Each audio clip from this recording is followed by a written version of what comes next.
વિરોધ પ્રદર્શન છતાંય ભારતીય જનતા પાર્ટી સમાજની માંગને ન્યાય આપતી નથી. તો હવે આપણે સૌ સાથે મળી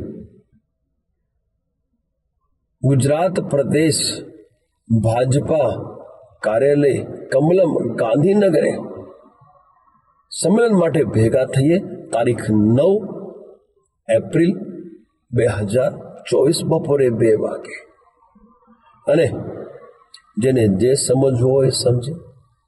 અમારું આ સંમેલન, આ ધરણા પ્રદર્શન, આ ઘેરાવ અને આક્રોશિત રજૂઆત, પરંતુ 9 તારીખે આપણે સૌ ભેગા મળી અને ઇતિહાસના સ્વર્ણ અક્ષરોમાં આપણા સૌનું નામ અંકિત અવશ્ય કરાઈશું.